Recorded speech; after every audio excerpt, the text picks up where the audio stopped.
ନାରଦ ପୁରାଣ ଦଶମ ଅଧ୍ୟାୟ ଅଦିତି ଦେବୀଙ୍କର ତପସ୍ୟା କଥନ।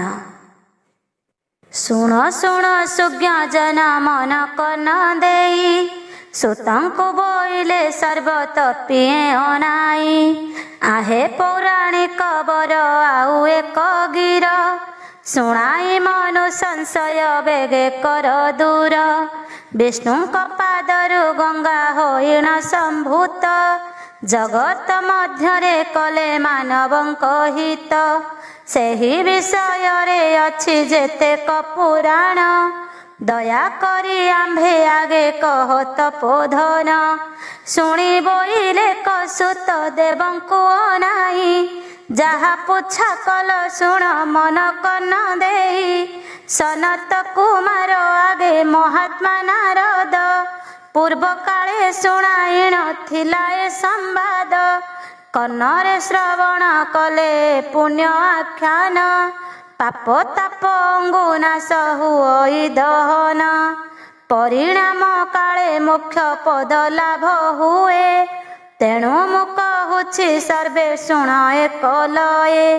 କଶ୍ୟପ ନାମରେ ପ୍ରଜାପତି ବ୍ରହ୍ମା ସୁତ, ସେ ଅଟନ୍ତି ଇନ୍ଦ୍ର ଆଦି ଦେବଙ୍କର ତାତ। ଦକ୍ଷ ସୁତାଦିତି ଆଉ ଅଦିତି ଏ ଦୁଇ, ଦୁଇ କାମିନୀ କଶ୍ୟପ ଋଷିଙ୍କର ସେହି। ଅଦିତି ଗର୍ଭରୁ ଜନମିଲେ ସୁରଗଣ, ଅସୁର ଗଣଙ୍କୁ ଦିତି ଜନମିଲେ ପୁଣ। ସେହି ବେନି ବଳଙ୍କର ସଦାରଣ ହେଲା, ଅହିନ କୁଳ ସମ୍ବନ୍ଧ ତାଙ୍କର ହୋଇଲା। କ୍ରମେ ଅସୁରଙ୍କ ବଂଶେ ପ୍ରହ୍ଲାଦ ନାତି, ବିରୋଚନ ନାମେ ଦୈତ୍ୟ ହେଲା ଉତ୍ତପତି। ସେହି ବିରୋଚନ ପୁତ୍ର ବଳି ନୃପବର, ତିନି ପୁରେ ବୋଲାଇଲା ଯେଣୁ ସେ ଈଶ୍ୱର। ତାହାର କାରଣ ମାନ କହିବା ବୁଝାଇ, ଯେପରି ଜୟ ବିଜୟ ଥିଲେ ବେନି ଭାଇ। ପୃଥ୍ୱୀ ଜିଣି ଭୋଗ କରିବାକୁ ନୃପ ବଳି, ଦିନେ ସ୍ୱର୍ଗ ଜିଣିବାକୁ ମନ ମଧ୍ୟେ ଭାଳି। ଅୟୁତ ଅୟୁତ ଲକ୍ଷ ଲକ୍ଷ ସୈନ୍ୟ ନେଇ, ବାହାର ହେଲା ସ୍ୱର୍ଗରେ ଧାଡ଼ି ଦେବା ପାଇଁ। କୁଭାଣ୍ଡ ଆବର ସୁପକର୍ଣ୍ଣ ନାମେ ବେନି, ତାହାର ସଚିବ ଥିଲେ ସେହୁ ମହାଜ୍ଞାନୀ।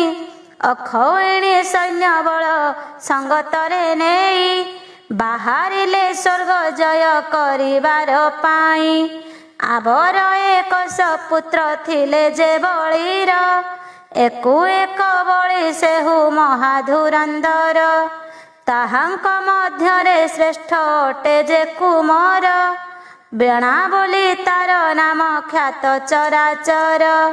ସେହି ବାଣା ବୀର ସୈନ୍ୟ କରିଣ ଚାଳନ, ଶୁଭ ମୁହୂର୍ତ୍ତରେ ଯାତ୍ରା କଲା ତତକ୍ଷଣ।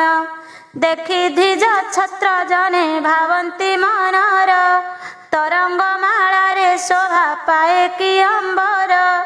ଗଗନ ସମୁଦ୍ର ମଧ୍ୟେ ସେ ତରଙ୍ଗ ରାଜି, ତଡ଼ିମାଳା ପ୍ରାୟ ଶୋଭା ପାପ କି ଗରଜି। ଏପରି ବହୁତ ସୈନ୍ୟ ସଙ୍ଗତରେ ନେଇ, ସିଂହ ପରି ସ୍ୱର୍ଗେ ଉପସ୍ଥିତ ହେଲା ଯାଇ। ସେ ଦୈତ୍ୟ ଅମରାବତୀ ଚୌଦିଗ ଘେରିଲେ, ଚନ୍ଦ୍ରଙ୍କର ଇନ୍ଦ୍ରଙ୍କର ନଗରୀ କି ଅବରୋଧ କଲେ। ତାହା ଜାଣି ପାରି ଇନ୍ଦ୍ର ଆଦି ଦେବଗଣ, ଶସ୍ତ୍ର ଧରି ବାହାରିଲେ କରିବାକୁ ରଣ। ଲାଗିଲା ତୁମୁଳ ଯୁଦ୍ଧ ଦେବ ଦୈତ୍ୟଙ୍କର, ମୁଖରାବ ଶବଦରେ କମ୍ପେ ଚରାଚର। ପ୍ରଳୟରେ ଶୁଭେ ଯେହ୍ନେ ମେଘ ଗରଜନ, ସେପରି ଶୁଭିଲା ରଣେ ଡିଣ୍ଡିମ ନିଶ୍ୱର। ବୀରମାନଙ୍କର ଭୟଙ୍କର ସିଂହନାଦ, ଜାତ ହୋଇ କଲା ପ୍ରାଣୀମାନଙ୍କୁ ସ୍ତବଧ। ଦେବଙ୍କୁ ଅସୁରେ ଅସୁରଙ୍କୁ ଦେବଗଣ, ନାନାଦି ପ୍ରକାରେ ଶସ୍ତ୍ର କଲେ ବରଷଣ। ଅସୁରଙ୍କୁ ମାରି ହାଣି ବାନ୍ଧି କରି ହତ, ଏପରି ଶବଦରଣ କ୍ଷେତ୍ରେ ହେଲା ଜାତ। ଧନୁର ଟଙ୍କାର ଧ୍ୱନି ଦୁନ୍ଦୁଭି ଶବଦ, ଅସୋରେଷା ଦୈତ୍ୟମାନଙ୍କର ସିଂହନାଦ, ରଥ ସମୂହର ଧ୍ୱନି ଜାତ ଘର ଘର। ହସ୍ତିଙ୍କର ବୃହଣ ଯେ ମହାଭୟଙ୍କର, ସର ଆକର୍ଷଣ ଶବ୍ଦେ ସମଗ୍ର ଜଗତ। ମହାଶବ୍ଦମୟ ହୋଇ ଉଠିଲା ସନ୍ତତ, ପ୍ରଚଣ୍ଡ ସମରେ ପଶି ସୁରାସୁର ଗଣ। ମେଘ ବୃଷ୍ଟି କଲା ପ୍ରାୟ ବରସିଲେ ବାଣ, ଶୂନ୍ୟେ ପରସ୍ପର ଘଷି ହନ୍ତେଶ୍ୱର ମାଳା। ତହିଁରୁ ଉତ୍ଥିତ ହେଲା ପ୍ରଚଣ୍ଡ ଅନଳ, ତା ଦେଖି ପ୍ରାଣୀଏ ବିଚାରିଲେ ହୋଇ ଭୀତ। ଅକାଳେ ପ୍ରଳୟ ହୋଇଲା କି ଉପସ୍ଥିତ, ତୀକ୍ଷ୍ଣ ଅସ୍ତ୍ର ଶସ୍ତ୍ର ଧରି ଦୈତ୍ୟ ସୈନ୍ୟ ଗଣ। ସମରେ ଧାମନ୍ତେ ଅତି କୁପିତ ହୋଇଣ, ମେଘାଚ୍ଛନ୍ନ ରଜନୀରେ ବିଜୁଳି ପରାୟ। ଶୋଭାକୁ ଧାରଣ କରିଲେ ସେ ଅତିଶୟ, ସେ ଭୀଷଣ ରଣକ୍ଷେତ୍ରେ ମହାସୁର ଗଣ। ଉପାଡ଼ି ନିକ୍ଷେପ କଲେ ପର୍ବତ ପାଷାଣ, ଇନ୍ଦ୍ର ତାହା ଦେଖି ବଜ୍ରବାଣରୁ ପ୍ରହାରୀ। ସେ ପର୍ବତ ପାଷାଣକୁ ଦେଲେ ଚୂର୍ଣ୍ଣ କରି, ଗଜଙ୍କୁ ଯୁଝିଲେ ଜୋଟି ଗଜାରୋହୀ ଗଣ। ଅଶ୍ୱାରୋହୀ ସଙ୍ଗେ ଅଶ୍ୱାରୋହୀ କଲେ ରଣ, ରଥିଏ ରଥିଙ୍କୁ ଜୋଟି କଲେ ଯୁଦ୍ଧ ଘୋର। ପଦାତି ପଦାତି ସଙ୍ଗେ କରନ୍ତି ସମର, ଦଣ୍ଡକୁ ଦଣ୍ଡରେ ପିଟିକେ ଭାଙ୍ଗି ପକାଏ।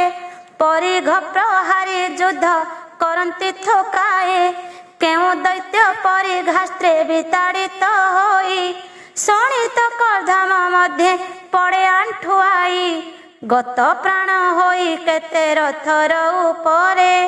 ପତିତ ହୋଇଣ ଶସ୍ତ୍ର ବାଜନ୍ତେ ଶରୀରେ, ସେ କାଳେ ବହୁତ ଦୈତ୍ୟ ଦେବଗଣ ବଳେ। ପ୍ରାଣରେ ନିହତ ହୋଇ ପଡ଼ିଲେ ଭୂତଳେ, ଯେତେ ଦୈତ୍ୟ ରଣକ୍ଷେତ୍ରେ ନିହତ ହୋଇଲେ। ସେ ଦେବ ଦେହକୁ ଧରି ଦୈତ୍ୟଙ୍କୁ ଯୁଝିଲେ, ଏପରି ଦେବଙ୍କ ବଳେ ମହାସୁର ଗଣ। ସେ ମହାଯୁଦ୍ଧରେ ଅତି ଆଘାତ ପାଇଣ, ସର୍ବେ ଏକଯୋଗ ହୋଇ ମନ ଆଣ୍ଟ କରି। ସମରେ ପଶିଲେ ନାନା ଶସ୍ତ୍ର करे ଧରି, ପରିଘ ତମର ଖଡ୍ଗ ପର୍ଶୁ ଭିନ୍ଦି ପାଳ। ଦଣ୍ଡ ଚକ୍ର ଛୁରୀ କାଜେ ଅଙ୍କୁଶ ଲାଙ୍ଗଳ, ଉତ୍ପଳ ଶତଘ୍ନି ଶକ୍ତି ପଟିଣ କୁଠାର। ଶୂଳ ଲୌହ ଦଣ୍ଡ ପାଶ ନାରାଚ ତୋମାର, ଅୟମୁଖ ତୁଣ୍ଡ ଲୌହ ପାଶ ଯଷ୍ଟି ଶୂଳ। ପରଶୁ କାର୍ମୁକ ସର ଭାଲି କର ବାଳ, ଏପରି ବିବିଧ ଶସ୍ତ୍ର ପ୍ରହାର କରିଣ। ସମରେ ଘୋଟିଲେ ଦେବଙ୍କ ସଦୈତ୍ୟ ଗଣ, ତାନ ସହି ଦେବଗଣ ମହାକୋପ କରି। ଅସୁରଙ୍କୁ ପ୍ରହାରିଲେ ନାନା ଶସ୍ତ୍ର ଧରି, ହାତୀ ଘୋଡ଼ା ରଥି ପଦାତିକ ସୈନ୍ୟମାନେ। ସେ କାଳେ ତୁମୁଳ ଯୁଦ୍ଧ କଲେ କୋପ ମନେ, ବଢ଼ିଲା ବେଳକୁ ବେଳ ଯୁଦ୍ଧ ଟାଣ ହୋଇ। ସେ କାହାକୁ ନ ଛାଡ଼ନ୍ତି ଜୟ ନେବା ପାଇଁ, ଏପରି ହଜାରେ ବର୍ଷ ପରିଜନ୍ତେ ରଣ।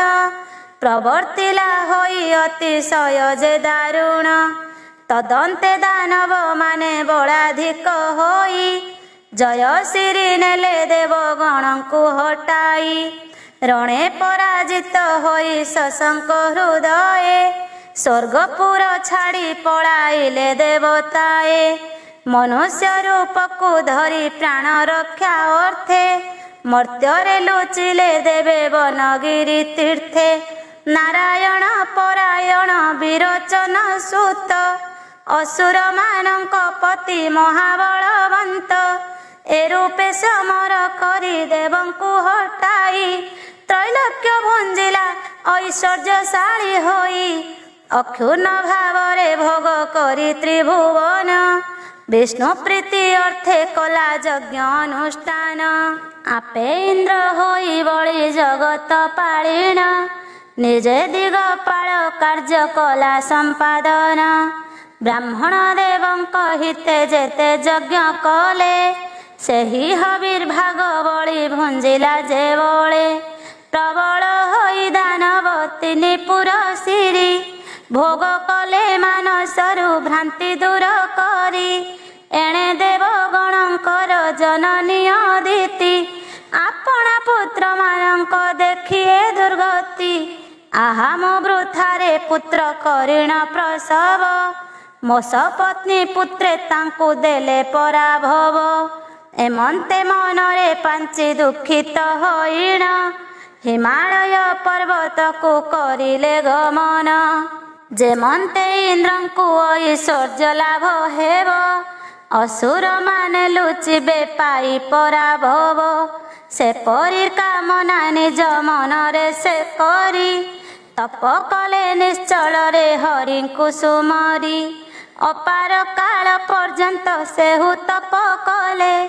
ପୁଣି କେତେ କାଳ ଦଣ୍ଡ ପ୍ରାୟ ଛିଡ଼ା ହେଲେ ପାଦ ଗୋଟି କରେ ଠିଆ ହୋଇ କେତେ କାଳ ତପ କଲେ ମନକୁ ସେ କରିଣ ନିଶ୍ଚଳ ତାହାପରେ ଭାର ଦେଇ ପାଦ ଅଙ୍ଗୁଷ୍ଠିରେ ଦଣ୍ଡ ପ୍ରାୟ ଛିଡ଼ା ହେଲେ ତପେ ସେହି ପରେ କେତେ ଦିନ ଫଳ ଖାଇ ପୁଣି କେତେ ଦିନ ଝଡ଼ିଥିବା ପତ୍ର ଆଣି କଲେ ସେ ଭୋଜନ ପୁଣି କେତେ ଦିନ ଜଳ ମାତ୍ର ପାନ କଲେ ତାପରେ ପବନ ଖାଇ ଶରୀର ଧରିଲେ ଏହିପରି କେତେ କାଳ କଟାଇ ସେ ପୁଣ ତାହାପରେ ନ କରିଲେ କିଛି ଭକ୍ଷଣ ଅନାହାରେ ରହି ନିଜ ହୃଦୟ ମଧ୍ୟରେ ସଚ୍ଚିଦାନନ୍ଦକୁ ଧ୍ୟାନ କରିଲେ ଅନ୍ତରେ ତପ କରୁ କରୁ ଦିବ୍ୟ ସହସ୍ର ବରଷ ଗତ ହେଲା ଦେଖା ତାଙ୍କୁ ନହେଲେ ଶିରିଷ ତେଣେ ସେ ମାୟାକୁ ଦୈତ୍ୟ ଗଣ ତାହା ଜାଣି ବଳି ଅଗୋତ୍ରରେ ଯାଇ କହିଲେ ସେ କ୍ଷଣି ଅଦିତିଙ୍କ ତପ ଶୁଣି ବଳି ଭୀତ ହୋଇ ଦାନବ ପେଶିଲେ ତପ ଭାଙ୍ଗିବାର ପାଇଁ ଅସୁରେ ଦେବଙ୍କ ସ୍ୱରୂପକୁ ଧରିଗଲେ ତପସ୍ଥାନେ ଅଦିତିଙ୍କୁ ଚାହିଁଣ କହିଲେ ଏ କଠୋର ତପ କିମ୍ପା କରୁଅଛ ମାତ ଆହାର ନ ଖାଇ କ୍ଷୀଣ କର ଅଙ୍ଗବତ ତୁମ୍ଭର ଏ ତପ ଯଦି ଦାନବେ ଜାଣିବେ ଯୁଦ୍ଧ କରି ନାନା ବିଘ୍ନ ସେହୁ ଘଟାଇବେ ତେଣୁ ମାତ ବେଗେ ତପ କରି ପରିହର ଆପଣା କାର୍ଯ୍ୟ କାମରେ ହୁଅ ଅଗ୍ରସର ବହୁତ ଆୟାଙ୍ଗ ସିଦ୍ଧ ମଙ୍ଗଳ କାମନା ନ କରନ୍ତି ଜ୍ଞାନୀ ଗଣେ କେବେ ହିଁ ପ୍ରାର୍ଥନା ଦେଖ ଧର୍ମ ପରାୟଣ ବ୍ୟକ୍ତି ଯେତେ ଛନ୍ତି ଶରୀରକୁ ରକ୍ଷା କରି ତପ ଆଚରନ୍ତି ଶରୀର ବିନଷ୍ଟ କରି ଯେ ତପସା ଧଇ ଆତ୍ମାଘାତୀ ପାତ କରେ ସେ ଲିପ୍ତ ହୋଇ ଏହା ଜାଣି ଜନନୀ ଗୋ ଛାଡ଼ ଘୋର ତପ ତୁମ୍ଭ କ୍ଲେଶ ଦେଖି ଆମ୍ଭେ ପାଉଛୁ ସନ୍ତାପ ମାତୃହୀନ ହେଲେ ଜଗତରେ ପ୍ରାଣୀମାନେ ବଞ୍ଚିଥିଲେ ଅଟନ୍ତି ଯେ ମୃତ୍ୟୁର ସମାନେ ଯାର ମାତା ନାହିଁ ଭାର୍ଯ୍ୟା ପ୍ରିୟ ଭାସିଣୀ ସେବନେ ଯିବାର ଶ୍ରେୟ ଅଟେ ଗୋ ଜନନୀ ତାର ପକ୍ଷେ ଗୃହ ଅଟେ ଅରଣ୍ୟ ସମାନ ଅଥବା ରହିଲେ ଗୃହେ ନାହିଁ ସନମାନ ସ୍ଥାବର ଜଙ୍ଗମ ପଶୁ ପକ୍ଷୀ ଆଦି ଯେତେ ପ୍ରାଣୀଗଣ ଦେଖାଯାଉଛନ୍ତି ଏ ଜଗତେ ସେ ଯଦ୍ୟପି ମାତୃହୀନ ହୁଅନ୍ତି ତାହେଲେ ଲେଶ ମାତ୍ର ସୁଖ ତାହାଙ୍କର ନାହିଁ ହେଳେ ଜିଇଥିଲେ ମୃତବତ ଅଟନ୍ତି ସେ ଜାଣ ଆବର ଏକଇ କଥା ମନ ଦେଇ ଶୁଣ ଦରିଦ୍ର ହେଉ ଅଥବା ପୁତ୍ର ଯୋଗୀ ହେଉ ଭିକ୍ଷୁକ ହେଉ ବା ଦେଶ ଦେଶାନ୍ତରେ ଯାଉ ସେ ଯଦ୍ୟପି ମାତୃ ମୁଖ ଦର୍ଶନ କରେ ପରମ ଆନନ୍ଦ ତାକୁ ମିଳଇଅଚିରେ ପୁତ୍ର ଭାର୍ଯ୍ୟା ବନ୍ଧୁ ଆଦି ସ୍ୱଜାଣ ସହିତେ ଆବର ତ୍ୟାଗ କରନ୍ତି ତାହାଙ୍କୁ ସମସ୍ତେ କିନ୍ତୁ ମାତା ପଣେ ପୁତ୍ର କେଭେ ଅନାଦର କରି ନ ପାରଇଥିଲେ ବଞ୍ଚି ଜଗତର ଧର୍ମପରାୟଣା ମାତା ଆଉ ସଧୀ ପତ୍ନୀ ଘରେ ନଥାଇ ସେ ବନେ रहु जाई नीति नारायण प्रति तार मन रही थाई आवर जाहार प्रभु पादे मन नाही ताहार जीवन जान अटई सार भोमात जहा कहिलु सत्य एहि गिर एहि परी कपटरे दैत्यगण जेते कहिले हे से अदिति देवीଙ୍କ अग्रते तांकर समाधि तिले भगन नहिला आहुरी समाधि परे मन स्थिर हेला एहा देखि दैत्यगण महाक्रोध करी गर्जिले प्रलय मेघ गरजन परी कोश कोशायत्र नेत्रे चाहि रटमट जिह्वा लह लह करी कंपाइले ओष्ठ क्षण काल मध्यरे से अरण्य रुदही देवाकू उद्यत हेले कोपाकुल होई दंताग्ररु विषमाग्नि कले उद्गीरण से अग्नि रे भस्म हेला वन सते जुण वन पोड़ी संगे दैत्य माने पोड़ी मले अदिति से कथा जानी जानी न पारिले विष्णुकर सुदर्शन चक्र शून्य थाई रक्षा कल तांकु दुष्ट दानवंकु दही घोर वन नळरु से देव जननी रक्षित होइले सुदर्शन चक्र घेनी हरि नाम मुखे जप कहे क्षेत्र छार किंचित मात्र के पार ए भव सागर इति श्री बृहत् नारद पुराणे अदिति तपश्चरणम नाम 10 अध्याय। 11 अध्याय बामन रूपी विष्णुंकर जन्म और बलि छलनादि कथन। एथु अंते जहा हेला शुण मन देई बोइले करुषि गण सुरंकु अनाई आउरी कई कथा कुह तपोधन शुणिबा निमंते देव बलि अछि मन दैत्यंक मुखरु जेउ अग्नि हेला जात से किंपाई दानवंकु करिला निपात अदिति देवींकु छाड़ी क्षणक मध्यरे दानवंकु भस्म कला जाई सेहि खरे अदिति न पोड़ी रक्षा पाइले किपरि बुझाई कहंतु ताहा बारे दया करी एहा शुणी सुत बोले हे देवसी गण जहा पचारिल ताहा कहु अछि शुण हरि भक्त मानकर महिमा अपार शुणिले आश्चर्य हेब सर्व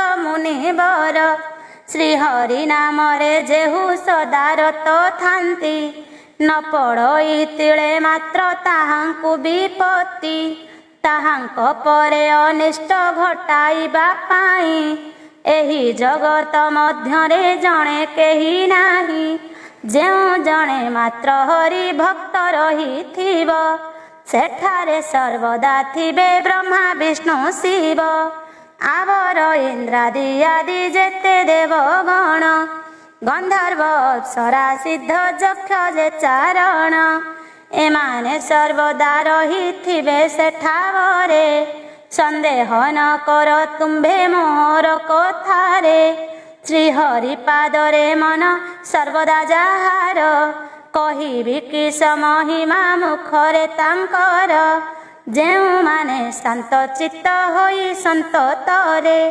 हरि नाम उच्चारण करंती मुखरे हृदय क्षेत्रे ताहांकर हरि नीति अति हृष्ट मने वास करि रहिछन्ति जहि थांति शिव पूजा परायण जने हरि पूजारत व्यक्ति थांति जेउ स्थाने सेहि ठारे वास करि थांति देवगण आवर कमला देवी तहि थांति जान विष्णु पूजा परायण जहि वास करे सेठारे कौनसी विघ्न पशि जे न पारे चोर व्याधि ग्रह शत्रु पीड़ा राज भय कौनसी कालरे तहि न हुए उदय कुष्मांड पिशाच प्रेत आदि जेते दुष्ट से करि न पारंती जे ताहार अनिष्ट डाकिनी साकिनी ताल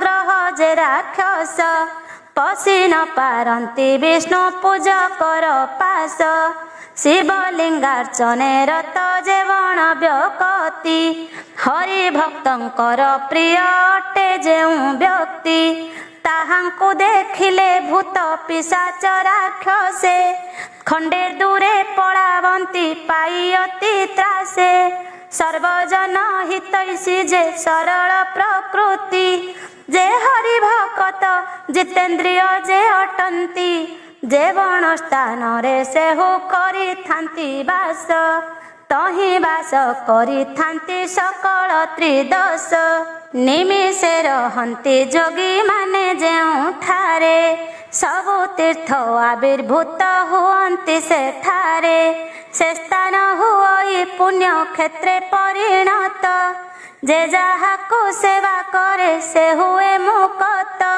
श्रीहरिको नाम मात्र कले उच्चारण दूर को पଳାନ୍ତି छाड़ी उपद्रव गण जे ताहांको ध्यान जोगे पूजा करुथाए अपार सकति तार शुण तपीराए एणु से ही अनल बासे दानव गण बाधा दे न पारिले अदितिंकु जान शून्य मार्गे थाई पेशी चक्र सुदर्शन विपदरु उद्धारिले से देवींकु जान पापात्मा दानव गण निज कर्म दोषे वनाग्नि रे भस्म होई गले जम पासे एथु अनंतरे पद्म पलाश नयन शंख चक्रधारी प्रभु होइले प्रसन्न अदितिंक सम्मुखरे उपस्थित होई कहिले सहास्य मुखे ताहाकु बुझाई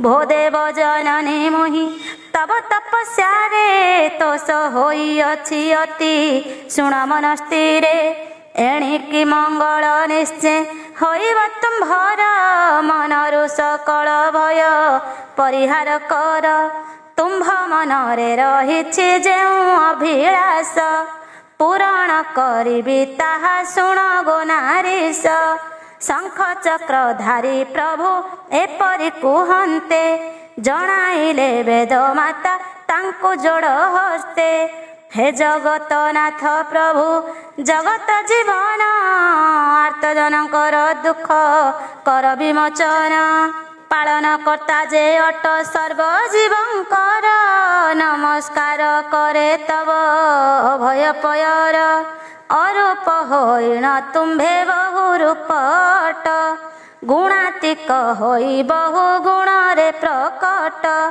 तुम्भे हरता करता दैव विधाता तब चरणे नमयी हे जगत पिता तुम्भे हरि तुम्भे हर अभेद मुरती तब भय पयरे जणाए प्रणति जापासे आबद्ध सदा ब्रह्मादि अमर जार तत्व न जानती स्वयं वेदवर निकटरे सदा काले थिले मध्य रही अज्ञानता बसु जीव जानी न पारई सहजे गोचर तुम्भे नुह मायाधर तब श्री चरण तले करे नमस्कार ब्राह्मण मुखरु तब जन्म लभिले बाहुरु क्षत्रिय अवश्य उरु जनमिले चरण जुगलु शूद्रे होइले संभूत मनरु चंद्रमा होई अछंती निर्गत चक्षुरु जन्मिले सूर्य मुखरु अनल पुणी जे मुखरु जात हेले आखंडल पवन देवता हेले कर्णरु उत्पन्न क्रोधरु जन्मिले काल जम मने घेन रुक जजु साम तुम्भे अट सप्त स्वर भो देव तुम्भंकु मुहि करे नमस्कार अनाथर नाथ तुम्भे अगतिर गति तेणु देव तव पादे करुछि प्रणति सकल घटरे तुम्भे विजय करिछ प्राणी मानकर दुख सुख बुझुअछ हे सर्वज्ञ जनार्दन जगत जीवन तव पाद पद्म तले करे निवेदन जेबे दया अछि प्रभु ए अधीना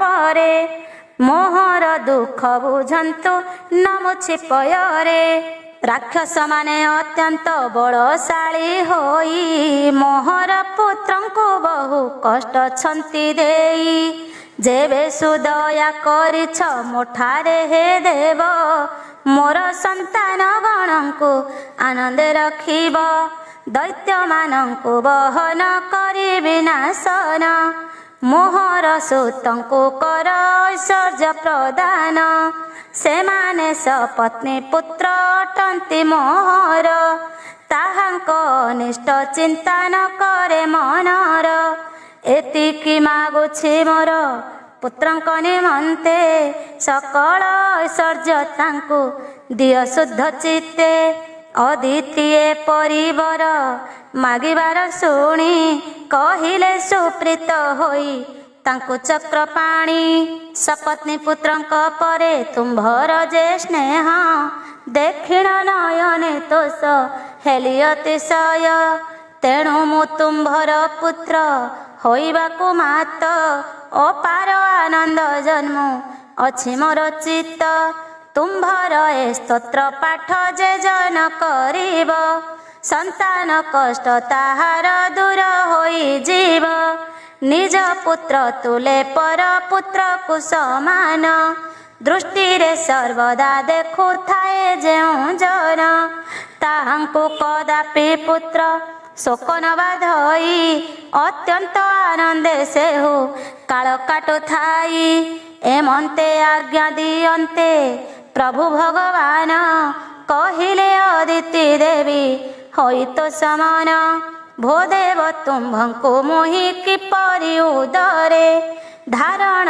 करिबि कह ताहा मो आगरे कोटि ब्रह्मांड गर्भरे अछई तुम्भर सपत सागर बही जाए खर तर अकलन चंद्र सूर्य उदरे अछंती कुह प्रभु तुम्भंकु मु कहिबि केमिति तुम्भ महिमा को देव गण न जानती कल्प कल्प जप करी शंकर न पांती एपरि महिमा प्रभु अटई तुम्भर कुह कि परिधारण करिबि गर्वर स्थूलरु स्थूल जे सूक्ष्म ठारु सूक्ष्मतर जानाम स्मरणे पाप होई जाए दूर तेमंत प्रभुंकु केउ परकारे मुहि संभाଳି पारिबि निज उदरे बही एमंत वचन प्रभु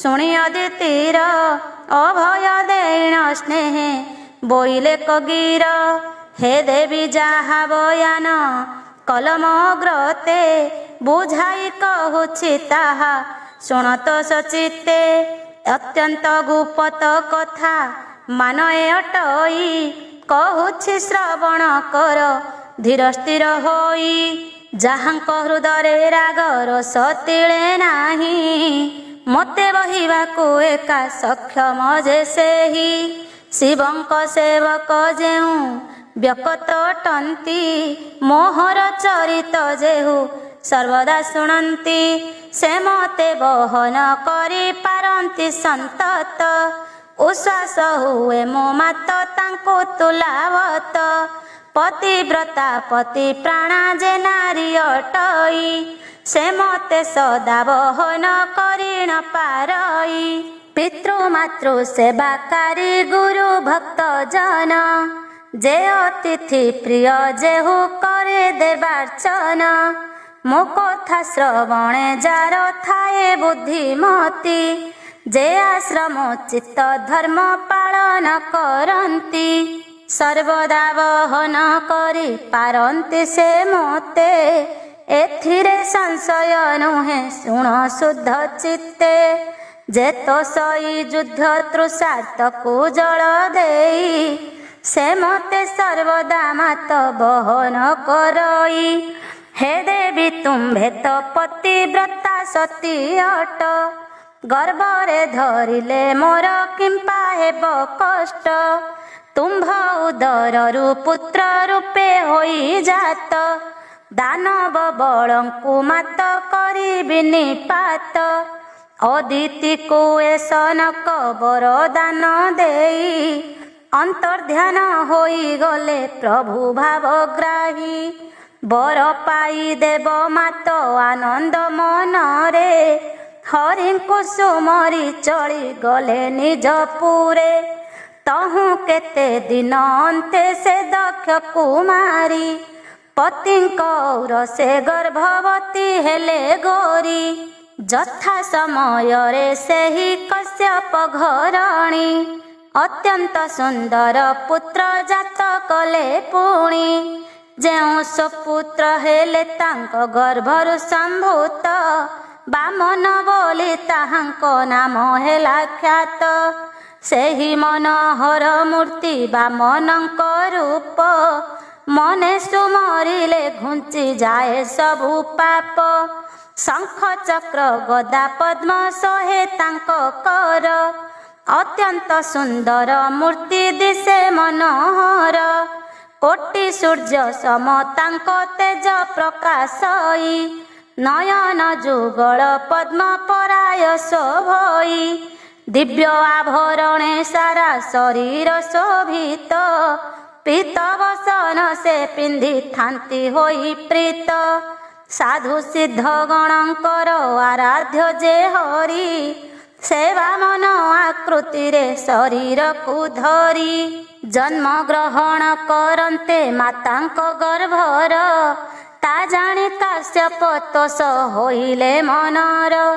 ସାକ୍ଷାତ ଶ୍ରୀ ହରି ବୋଲି ସେ ଜାଣି ପାରିଣ, କୃତାଞ୍ଜଳି ପୁଟେ ସ୍ତବ କଲେ ତତ୍କ୍ଷଣ। ହେ ଆଦି କାରଣ ତୁମ୍ଭେ ତ୍ରୈଲୋକ୍ୟ ଗୋସାଇଁ, ସକଳ ଜନନାୟକ ଅଟ ତୁମ୍ଭେ ସାଇଁ। ସଂହାର କରତା ତୁମ୍ଭେ ଦୈତ୍ୟ ଗଣଙ୍କର, ହେ ଦେବ ତୁମ୍ଭଙ୍କୁ କରୁଅଛି ନମସ୍କାର। ଭକ୍ତ ପ୍ରିୟ ଅଟ ତୁମ୍ଭେ ସର୍ଜନ ପାଳନ, ତିନି ଜଗତରେ ଅଟ ଦୁର୍ଜନ ନାଶନ। ପୁନଃ ପୁନଃ କରୁଅଛି ମୁହିଁ ନମସ୍କାର, ଦୟା କର ମୋହଠାରେ ବ୍ରହ୍ମାଣ୍ଡ ଈଶ୍ୱର। ହର୍ତ୍ତା କର୍ତ୍ତା ହୋଇ ତୁମ୍ଭେ ବାମନ ରୂପରେ, ଜନମ ଗ୍ରହଣ କରିଅଛ ସ୍ୱଇଚ୍ଛାରେ। ବହୁ ପରାକ୍ରମ ପ୍ରଭୁ ତୁମ୍ଭର ଅଟଇ, ସାଧୁ ଜନଙ୍କୁ ଯେ ତାହା ଗୋଚର ଅଟଇ। ଭୁଜ ଚତୁଷ୍ଟଏ ସରାସନ ଗଦାଅସି, ବିରାଜୁଅଛଇ ତୁମ୍ଭ କରେ ବିଶ୍ୱବାସୀ। ପୁରୁଷ ଉତ୍ତମ ଅଟ ବ୍ରହ୍ମାଣ୍ଡ ଠାକୁର, ଆପଣଙ୍କ ଚରଣରେ କରେ ନମସ୍କାର। ଜଳରାଶି ମଧ୍ୟେ ଅହି ପୃଷ୍ଠେ ଶଯ୍ୟା କରି, ମହାସୁଖେ ଯୋଗ ନିଦ୍ରା ଯାଅ ଦଇତାରି। ଆପଣା ଭକ୍ତ ଗଣଙ୍କୁ ହୃଦୟ ପଦ୍ମରେ, ବାସ କରି ରହିଥାଏ ସବୁ ସମୟରେ। ସୂର୍ଯ୍ୟଙ୍କ ସମାନ କାନ୍ତି ତୁମ୍ଭର ଅଟଇ, ଅତ୍ୟନ୍ତ ଉଜ୍ଜ୍ୱଳ ଶିଶୁ ଅଛି ଆହେ ସାଇଁ। ଯହିଁ ପୁଣ୍ୟ କର୍ମ ହେଉଥାଏ ନିରନ୍ତର, ସେହିଠାରେ ଗତାଗତ ଅଟଇ ତୁମ୍ଭର। ତୁମ୍ଭର ନୟନ ଚନ୍ଦ୍ର ଆଉ ସୂର୍ଯ୍ୟ ଦୁଇ, ତୁମ୍ଭେ ଯଜ୍ଞ ଫଳଦାତା ବ୍ରହ୍ମାଣ୍ଡର ସାଇଁ। ଯଜ୍ଞ ଅଧିଷ୍ଠାତା ପ୍ରଭୁ ସ୍ୱୟଂ ତୁମ୍ଭେ ଜାଣ, ସର୍ଜନ ବଲ୍ଲଭ କାରଣର ଯେ କାରଣ। ଶବ୍ଦ ବିବର୍ଜିତ ଦିବ୍ୟ ସୁଖପ୍ରଦ ହରି, ତୁମ୍ଭେ ଭକ୍ତମାନଙ୍କର ହୃଦୟ ବିହାରୀ। ତବ ଭୟ ପାଦରେ ଜଣାଏ ପ୍ରଣତି, ହେ ଭ୍ରମନାଶକ ଦୁଃଖ ହଟାଓ ତଡ଼ତି। ତୁମ୍ଭ ଆନ ନାମ ଯଜ୍ଞ ବରାହ ଅଟଇ, ମନ୍ଦରଗିରିକୁ ପୃଷ୍ଠେ ଥିଲ ପ୍ରଭୁ ବହି। ହିରଣାକ୍ଷ ଦାନବ ଯେ ତବ ବାହୁ ବଳେ, ବିନାଶ ହୋଇଅଛଇ ଜାଣ ପୂର୍ବ କାଳେ। ହେ ବାମନ ରୂପେ ତୁମ୍ଭେ ପରଶୁରାମ ରୂପେ, ଧ୍ୱଂସ କରିଅଛ କ୍ଷତ୍ରି କୁଳକୁ ଯେ କୋପେ। କରିଛନି ଧନ ରାମ ରୂପେ ରାବଣକୁ, ବଳଦେବ ରୂପେ ମୋକ୍ଷ କରିଲ ନନ୍ଦଙ୍କୁ। ସକଳ ଜନର ଦୁଃଖ ଦାତା ଲକ୍ଷ୍ମୀକାନ୍ତ, ତୁମ୍ଭଙ୍କୁ ଭଜିଲେ ଦୁଃଖ ହୁଅଇ ଦୂରିତ। ଏହା ଜାଣି ବାର ବାର କରେ ନମସ୍କାର, ମୋହର ଦୁଃଖ ଦୂରିତ କର ଚକ୍ରଧର। ପୁତ୍ର ରୂପେ ମୋର ଗୃହେ ହୋଇଅଛ ଜାତ, ମାୟା କୂପେ ନ ପକାଅ ମୋତେ ଜଗନ୍ନାଥ। ଋଷିଗଣଙ୍କୁ ଯେ ସୁତ କହନ୍ତି ବୁଝାଇ, ତ୍ରିସନ୍ଧ୍ୟାରେ ଏହି ନାମ ଯେ ଜନ ପଢ଼ଇ। ସକଳ ସନ୍ତାପ ତାର ଦୂର ହୋଇଯାଏ, ଧନ ଜନ ଆଦି ବହୁ ଯଶ ସେହୁ ପାଏ। କଶ୍ୟପ ଏପରି ସ୍ତୁତି ବାମନଙ୍କୁ ଚାହିଁ, ପଢ଼ନ୍ତେ ଆନନ୍ଦ ମନେ ଶିରେ କର ଦେଇ। ବାମନ ମୂରତି ସ୍ୱାମୀ ସନ୍ତୋଷ ହଇଣ, କହିଲେ ତାହାଙ୍କୁ ଚାହିଁ ଆନନ୍ଦ ମନେଣ। ହେ तात ମୁଁ ତୃପ୍ତ ହୋଇଅଛି ତୁମ୍ଭ ପରେ, ଅବଶ୍ୟ ମଙ୍ଗଳ ମୁଁ ହିଁ କରିବି ତୁମ୍ଭରେ। ଅଳ୍ପ କାଳ ମଧ୍ୟରେ ମୁଁ ତୁମ୍ଭର ଯେତେକ, ମନୋବାଞ୍ଛା ଅଛି ପୂର୍ଣ୍ଣ କରିବି ସେତକ। ପୂର୍ବ ଜନମରେ ମୁଁ ହିଁ ଏହି ପରକାର, ସନ୍ତାନ ହଇଣ ଜନ୍ମିଥିଲି ମୋର ତୋର। ଭବିଷ୍ୟତ କାଳେ ମଧ୍ୟ ତୁମ୍ଭ ପୁତ୍ର ହୋଇ, ସକଳ କାମନା ମାନ ପୁରାଇବି ମୁହିଁ। ଏହି ରୂପେ କଶ୍ୟପଙ୍କୁ କହି ସେ ବାମନ, ମାତା କୋଳେ କଲେ ବାଲ୍ୟ ଭାବରେ କ୍ରନ୍ଦନ। ଅଦିତି ପ୍ରବୋଧ କରି କ୍ଷୀର ପାନ ଦେଇ, ପୁତ୍ରକୁ ଧରିଲେ ସ୍ନେହେ ଆନନ୍ଦିତ ହୋଇ। ଜାତ କର୍ମ ଆଦି ଯେତେ ପ୍ରକାର ବିଧାନ, ବିଧି ମତେ କଲେ ତାହା କଶ୍ୟପ ସମ୍ପୂର୍ଣ୍ଣ। ବଢ଼ିଲେ ବାମନ ଜନ୍ମ ହୋଇ ମାତା କୋଳେ, ଅପାର ମଙ୍ଗଳ ଦେଖା ହେଲା ଭୂମଣ୍ଡଳେ।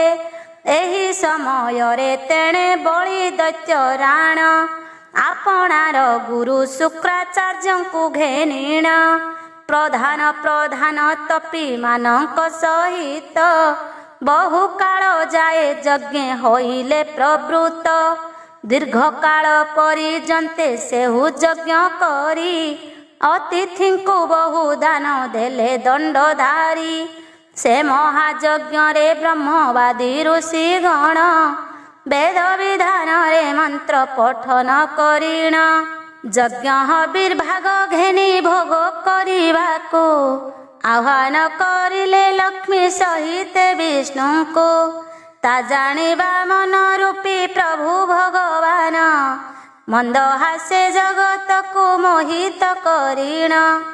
ବଳି ରାଜା ଯଜ୍ଞଶାଳେ ଉପସ୍ଥିତ ହେଲେ, ଯଜ୍ଞ ଘୃତ ଭୁଞ୍ଜିବାକୁ ସର୍ବାଗ୍ରେ ବସିଲେ। ମୂର୍ଖ ହେଉ ଦୁଷ୍ଟ ହେଉ ବା ହେଉ ପଣ୍ଡିତ, ହୃଦୟରେ ଭକ୍ତି ଯେବେ ହୁଅଇ ସଞ୍ଜାତ। ଭକତ ବତ୍ସଳ ହରି ତାପାସକୁ ଯାଇ, ପ୍ରବେଶ ହୁଅନ୍ତି ନିଜ ସ୍ୱରୂପ ଦେଖାଇ। ବଳିର ଯଜ୍ଞଶାଳାରେ ମିଳନ୍ତେ ବାମନ, ସେଠାବରେ ଥିଲେ ଯେତେ ବ୍ରହ୍ମ ଋଷିଗଣ। ସେମାନେ ତାହାଙ୍କୁ ଜ୍ଞାନ ଚକ୍ଷୁ ବଳେ ଜାଣି, ଅତ୍ୟନ୍ତ ତୋଷ ହୋଇଲେ ମନ ମଧ୍ୟେ ପୁଣି। ଶୁକ୍ରାଚାର୍ଯ୍ୟ ଜ୍ଞାନ ବଳେ ଜାଣି ସେ ସମସ୍ତ, ବଳିର ନିକଟେ ଯାଇ କହିଲେ ଏକାନ୍ତ।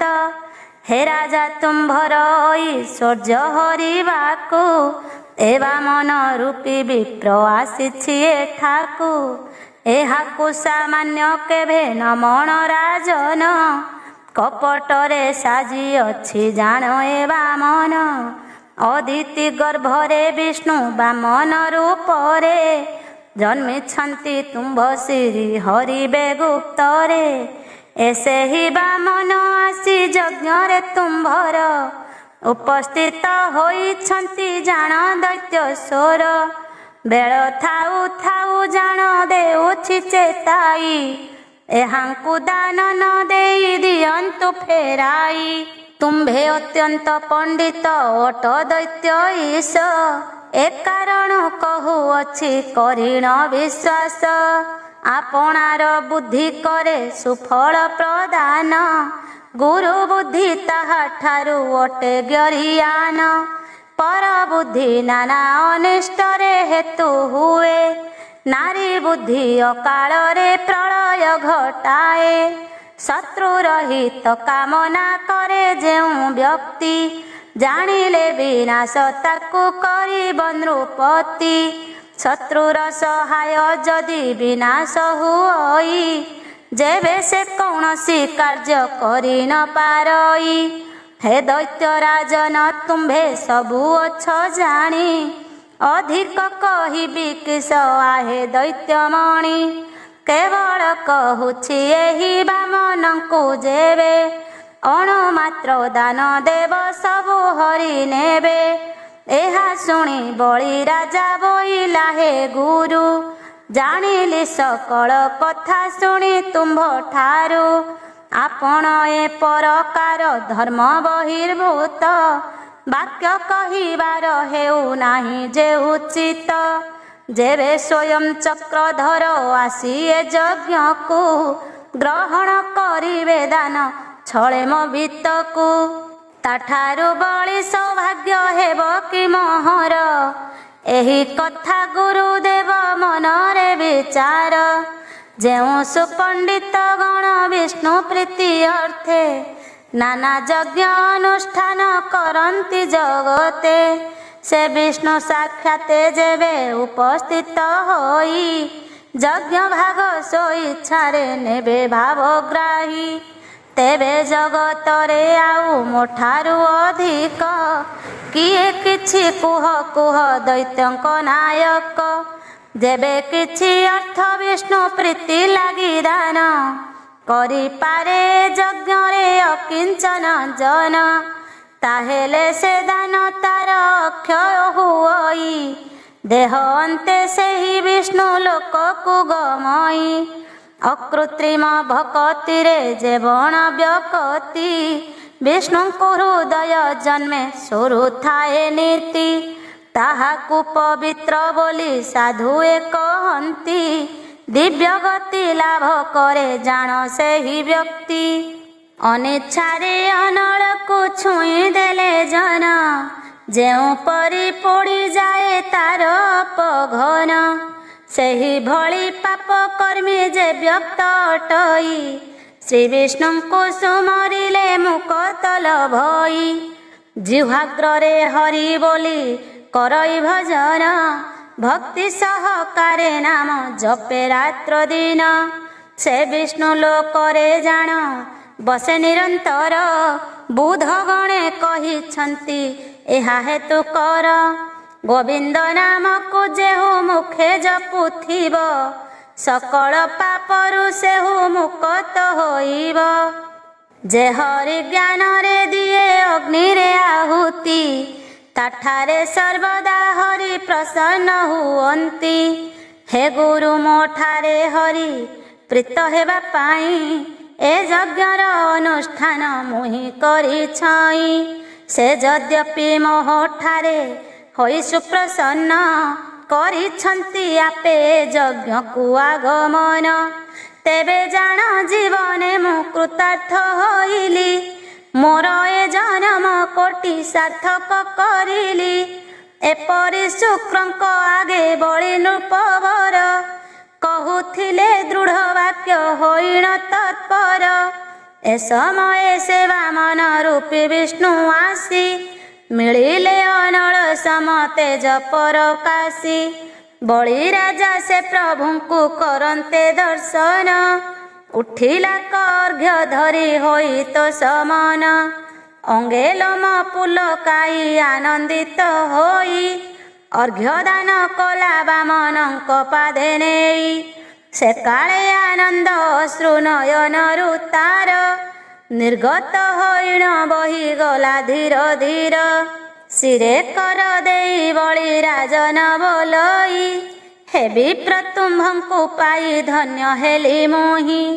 ए यज्ञ मोहर आଜି होइला सफल पाइली मो पूर्वार्जित सुकृतर फल तुम्भर ए रूप जाहा नयने देखिली तेणु मो जन्म सफल होइला भाविली यथार्थ भावरे आଜି होइली कृतार्थ अमृत वृष्टि मो पाई कले लोकनाथ हे देव आपण होइबारु समागत सकल आयास मोर होइला दूरित जेतेक प्रयास मोर ए महोत्सवरे जात होइथिला ताहा पळाइला दूरे हे प्रभु एठारे जेते ऋषिवृंद छन्ति सेमाने तुम्भ दर्शने मुक्त होइछन्ति तपर फल सेमाने लाभ कले साई एथिरे संदेह नाही भाबुअछि मोहि कर जोड़ी नमस्कार करुअछि नाथ मुठारे प्रसन्न हुआ होइण तृपत हे प्रभु जेउ आदेश देव ए भृत्यकु पालन करिब ताहा मानिण आज्ञाकु ए कथा मनरे मुहि करिअछि स्थिर कि आदेश देव ताहा कुहन्तु सत्वर कहन्ते दानव राजा बलिए वचन मंद हासे बोइले क जगत जीवन बोइले हे दैत्यपति तपस्या निमन्ते तिनि पाद भूमि तुम्भे दान कर मते मो चरण प्रमाण रे तिनि पाद मोहि तुम्भ ठारु घेनि तप करिबई मोहि एहा शुणी बलि नृप बोइला हे द्विज तिनि पाद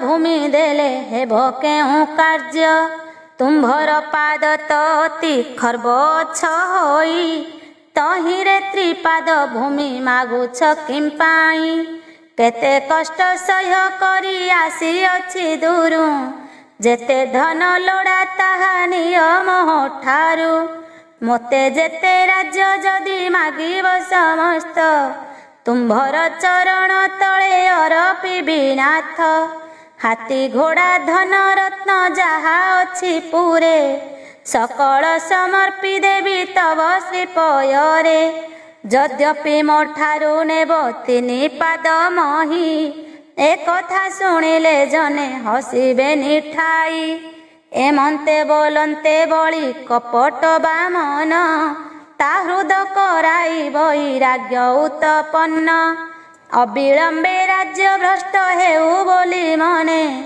विचारी कहिले ताकू मधुर वचने हे दैतेन्द्र शुण तुम्भ अग्रतरे मोहि कहुछि परम गुप्त विषय बुझाई सर्वसंग विहीन जे तांकर धन रे किबा प्रयोजन अछि कुह मो आगरे तुम्भे जानिथिब निश्चय दैत्यंक ईश्वर मुअटई अंतर्जामी नाही अंत मोर सकल जगत मोह गर्भरे अछि तेणु धने मोर प्रयोजन नाही किछि आहुरी एकई कथा शुण दैत्यनाथ धनरे कि कार्य मोर होइब साधित राग देश विहीन जे सदा शांत मति मायारु अतीत हेले सुखे विहरन्ति नित्य जे आनंद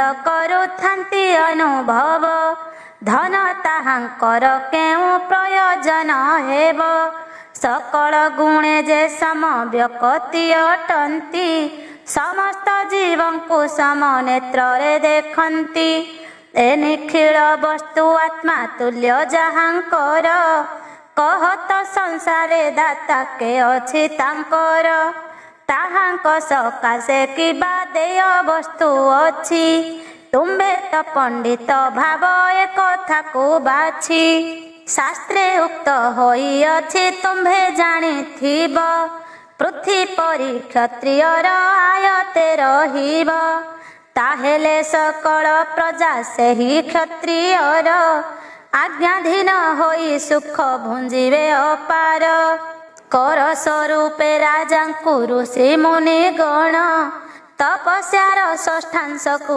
କରିବେ ଅର୍ପଣ। କ୍ଷତ୍ରିୟଙ୍କୁ ଆଦି କରି ଭୂସ୍ୱାମୀ ଯେ ଥିବେ, ବ୍ରାହ୍ମଣଙ୍କୁ କିଛି ଭୂମି ଦାନ ସେ କରିବେ। ଭୂମି ଦାନ ଦେଲେ ତାର ମହିମା ଯେ ଅଛି, ଶୁଣ ଦୈତ୍ୟନାଥ ତାହା ବନି ମୁଁ କହୁଛି। ଜଗତରେ ଭୂଦାନର ମହିମା ପ୍ରକୃତ, ବନି କହିବାକୁ ଜାଣ କେ ନାହିଁ ସମର୍ଥ। ଭୂଦାନର ତୁଲ୍ୟ ଫଳ ଦେବାକୁ ଜଗତେ, ଆଉ ଅନ୍ୟ ଦାନ କିଛି ଦିଶୁ ନାହିଁ ମୋତେ। ଯେ ଭୂମି ଦିଅଇ ସେହୁ ନିଃସନ୍ଦେହ ଜାଣ, ଇହ ଲୋକ ତ୍ୟାଗ କରି ଲଭଇ ନିର୍ବାଣ। ସାଗ୍ନିକ କ୍ଷତ୍ରିୟ ବ୍ରାହ୍ମଣଙ୍କ ସୁଚିତରେ, ଅଳ୍ପ ମାତ୍ର ଭୂମି ଦାନ ସେହୁ କରିପାରେ। ବ୍ରହ୍ମଲୋକ ପାଇବାକୁ ସେ ହୁଏ ସମର୍ଥ, ପୁନର୍ବିପତନ ତାର ନାହିଁ ଦୈତ୍ୟନାଥ। ବ୍ରାହ୍ମଣ ହସ୍ତରେ ଭୂମି ଦାନ ଯେ ଦିଅଇ, ସମଗ୍ର ବସ୍ତୁ ଦାନର ଫଳ ସେ ଲଭଇ। ପରିଣାମ ଫଳେ ମୋକ୍ଷ ପର୍ଯ୍ୟନ୍ତରେ ସେହି, ଲାଭ କରେ ଏକଥାରେ ସନ୍ଦେହ ଯେ ନାହିଁ। ଭୂମି ଦାନ ଦେଲେ ଅଙ୍ଗେ ଥାଏ ଯେତେ ପାପ, ତାହା ସବୁ ନିଶେଷରେ ହୋଇଯାଏ ଲୋପ। ମହାପାପୀ ଅବା ନାନା ବିଧ ପାତ କରେ, ଲିପ୍ତ ହୋଇ ଯେଉଁମାନେ ଥିବେ ସନ୍ତତରେ। ସେ ଯଦ୍ୟପି 10 ହସ୍ତ ଭୂମି ଦାନ ଦେବେ, ତେବେ ସବୁ ପାପରୁ ସେ ମୁକ୍ତ ହୋଇବେ। ସତ୍ପାତ୍ରରେ ଯେତେ ଭୂମି ଦାନ ଦିଆଯାଏ, ତହିଁରେ ସବୁ ଦାନର ଫଳ ଲାଭ ହୁଏ। ଭୂମିଦାତା ସମାନରେ ସୌଭାଗ୍ୟବନ୍ତ, ତ୍ରିଭୁବନେ କେହି ନାହିଁ ଜାଣ ଦୈତ୍ୟନାଥ। ବୃତ୍ତିହୀନ ହୋଇଥିବା ବ୍ରାହ୍ମଣ ହସ୍ତରେ, ଦେଶ କାଳ ଜାଣି ଭୂମି ଦାନ ସେହୁ କରେ। ଶତ ଶତ ବରଷରେ ପୁଣ୍ୟ ଫଳ ତାର, ବନି କହିବାକୁ ନାହିଁ ଶକତି କାହାର।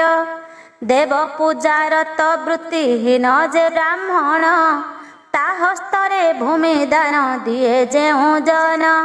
ସେ ସାକ୍ଷାତେ ବିଷ୍ଣୁଙ୍କର ସ୍ୱରୂପ ହୁଅଇ, ଏଥିରେ ସନ୍ଦେହ ବୋଲି ଅଣୁ ମାତ୍ର ନାହିଁ। ବହୁ ପରିବାର ସମନ୍ୱିତ ବୃତ୍ତିହୀନ, ବ୍ରାହ୍ମଣଙ୍କୁ ଅଳ୍ପ ଭୂମି ଯେ ଦିଅଇ ଦାନ। ବିଷ୍ଣୁଙ୍କର ସାଜୁଜ୍ୟ ସେ ଲାଭ କରିବାକୁ, ସମର୍ଥ ହୁଅଇ ଜାଣ କହିଲି ତୁମ୍ଭଙ୍କୁ। ଏକା 3 ଧାନ୍ୟ ଜନ୍ମେ ଯେ ବଣ ଭୂମିରେ, ସେହି ପ୍ରମାଣରେ ଭୂମି ଯେହୁ ଦାନ କରେ। 3 ଦିନ କୃତ ଗଙ୍ଗା ସ୍ନାନର ଫଳ ସେ, ଲାଭ କରି ଅନ୍ତକାଳେ ବୈକୁଣ୍ଠରେ ବସେ। ଦ୍ରୋଣେ ପରିମିତ ଧାନ୍ୟ ଆଦାୟ ହେବାର, ଭୂମି କି ବ୍ରାହ୍ମଣ ହସ୍ତେ ଦିଏ ଯେଉଁ ନର। ଗଙ୍ଗା ତୀରେ ଶତ ଶତ ଅଶ୍ୱମେଧ କଲେ, ସମାନ ନୁହଁ ତାହା ସେ ଦାନକୁ ତୁଲେ। ଖାରି ପରିମିତ ଧାନ୍ୟ ଫଳିବା ଭୂମି କି, ଯେ ଦିଅଇ ବୃତ୍ତିହୀନ ବ୍ରାହ୍ମଣକୁ ଡାକି। ଗଙ୍ଗା ତୀରେ ଶତ ଶତ ରାଜସୂୟ ଯାଗ, ଫଳକୁ ସେ ଭୂମି ଦାତା କରେ ଉପଭୋଗ। ଅଧିକ ମୁଁ କି କହିବି ତୁମ୍ଭ ଅଗ୍ରତରେ, ଭୂଦାନକୁ ମହାଦାନ ବୋଲନ୍ତି ଶାସ୍ତ୍ରରେ। ପଣ୍ଡିତେ ତାହାକୁ ଅତି ଦାନ ଯେ ବୋଲନ୍ତି, ତେଣୁ ଭୂଦାନରେ ହୁଏ ମୋକ୍ଷ ପରାପତି। ଏଥି ବିଷୟରେ ଏକ ଇତିହାସ ମୁହିଁ, କହୁଛି ମୋ ଠାରୁ ତାହା ଶୁଣ ଦୈତ୍ୟ ସାଇଁ। ଶ୍ରଦ୍ଧାଯୁକ୍ତ ହୋଇ ଏହା ଶ୍ରବଣ କରିଲେ, ଭୂଦାନ ଦେବାର ଫଳ ଲାଭ ହୁଏ ଭଲେ। ପୂର୍ବ କାଳେ ଭଦ୍ରମତୀ ନାମେ ବୃତ୍ତିହୀନ, ବ୍ରହ୍ମାତୁଲ୍ୟ ଥିଲେ ଏକ ଦରିଦ୍ର ବ୍ରାହ୍ମଣ। ଦେବତତ୍ତ୍ୱଜ୍ଞାତା ସେହୁ ପଣ୍ଡିତେ ଦ୍ୱିଜାତି, ସମଗ୍ର ପୁରାଣ ଧର୍ମଶାସ୍ତ୍ରକୁ ଜାଣନ୍ତି। ଶ୍ରୁତା ସିନ୍ଧୁ ଯଶୋବତୀ କାମିନୀ ମାନିନୀ, ଶୋଭା ନାମେ ଥିଲେ ତାହାଙ୍କର ଷଡ଼ ପତ୍ନୀ।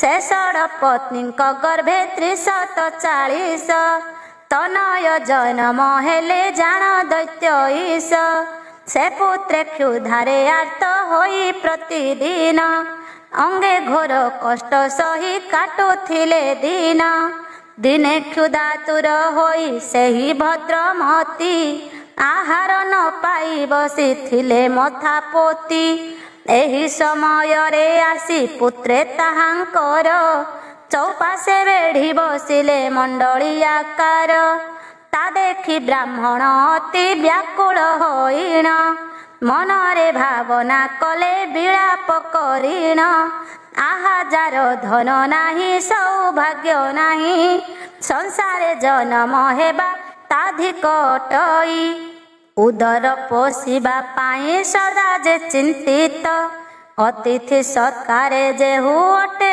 असमर्थ कौनसी प्रकारे जार नाही सदाचार जीविका निर्वाह हुए पर धने जार सुख्याति न थाए जार बंधु बांधव रे धिक हेउ ता जीवन धिक ए महीरे बहुत संतान जार होइबे उत्पन्न से जेबे होइब ऐश्वर्यरे विहीन नथिब ताहार गृहे धन धान्य किछि तार जीवन रे किबा प्रयोजन अछि शत शत धिक हेउ जन्म को तार जीथिले मृगवत अटई से नर दरिद्र सागरे मग्न हुए जेउ जन ता संगे बुड़ई तार थाए जेबे गुण कुलशील मधुरता पांडित्य सकल थिले हे धन भावे अशोभा केवल निधनी व्यक्ति को सर्वे इंगित करती दुरु दुरु मार मार कही तड़ी दियंती चांडाल पासरे जेबे धन रही थाए देखिले आदर ताकू करंती सभिए दरिद्र जनंकु घृणा करंती सकले बात्सल्य करंती तार पछे सबु बेले जाहार धन छई हेउ से निष्ठुर ताहाकु सकल जने करंती आदर निर्गुण मूर्ख बा हेउ से पंडित धार्मिक हेउ बा हेउ अधमे गणित तापरे ताहार तिले संदेह न थाई धन एका हेतु सदा पूज्य से हुई कि भीषण दुख प्रद नुहे दरिद्रता भाबुथिले परिशेष नुहई से कथा मनुष्यर आशा एका दुख को दिहई सुखी जे हुए तार किछि आशा नाही आशार अधीन जेउ माने होई थांती दास पराय पर व्यक्ति को खटांती महती आशार मूल अटे दरिद्रता घटाई दिए से नाना अनर्थर पंथा दरिद्र जन सकल विद्या जानिले हैं धन भावरु मूर्ख प्राय देखा जाए से दरिद्र रूप महारोगे हुए ग्रस्त तहिरु ताहाकु केही न करंती मुक्त जगते दारिद्र्य ठारू दुख प्रद होई विचारिले आउ किछि कथा दिसु नाही तापरे दरिद्र जेबे बहु पुत्री हुए ता दुख अंत करिब ए जगते किए एपरि से भद्रमती द्विज मने मने विचारी अनेक काल बसिले मौने तदंते भाविले सेहु बसिण मनरे अल्प धनरे केउ कार्य होई पारे बाछि बाछि एक कथा सेहु स्थिर कले भूमिदान सर्वपरे श्रेष्ठ जे मणिले मानव यद्यपि भूमिदान देई पारे ताहार कामना सिद्धि हुई अचिरे एपरि से भद्रमती ब्राह्मण विचारी बाहरिले गृहिणी को संगतरे धरी कौशंबी नगरे जाई प्रवेश होइले सुघोष नामे विप्रंकु सेठारे देखिले बहु धन धान्य समन्वित से ब्राह्मण ताहांकु मागिले पंचाहात भूमि दान से सुघोष सुमतींकु परिवार सह देखन्ते कहिले मने हईण उत्साह आहे भद्रमती तुम्भे अनुग्रह करी जेबे आसी छमठारु सुकुटुंब धरी तेबे आजी चरितार्थ होइली मु जान होइला सफल मोर जनमटी पूर्ण तुम्भ जोगे सुपवित्र होइला मो कूल आभर होइला मोर समस्त मंगल धार्मिक सुघोष कही एमंत प्रकारे पूजा कले तांकु विष्णु भावी मानसरे बोइले हे विष्णुमयी पाद्य अर्घ्य देई वसुधा विष्णुंक जगे पालित अटई तेणु मु विष्णुंक प्रीति अर्थे भूमि दान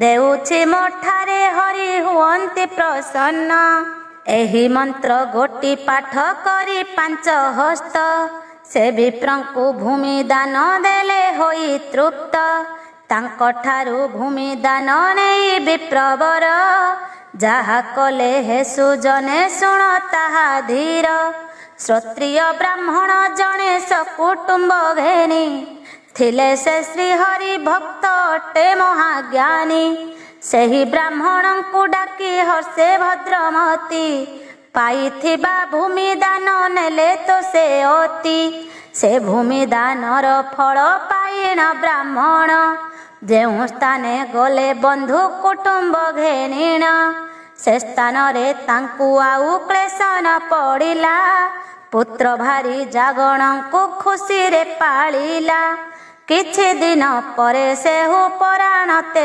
जंते विष्णुंक भुवने जाई रहिले निश्चिंते जुग जुगांतरे शेष जाए विष्णु लोके रहिले आनंद मने तहि अति सुखे पुणी एक सताजुत जुग ब्रह्म लोके बास करिण रहिले से हो मन सुखे रहु पर लोक तेजी स्वर्गपुरे गले पंचकल्प जाए इंद्र पद भोग कले तापरे सर्व ऐश्वर्य होई अधिकारी दिव्य भोग कले पृथ्वी रे वास करी जान स्मर होई पूर्व जन्म कथा जानी भूमि दान देले ब्राह्मण को डाकी आनी निष्काम हृदय वृत्तिहीन ब्राह्मण को डकाईन भूमि दान देवारु ताहांकु मन मध्यरे अपार आनंदित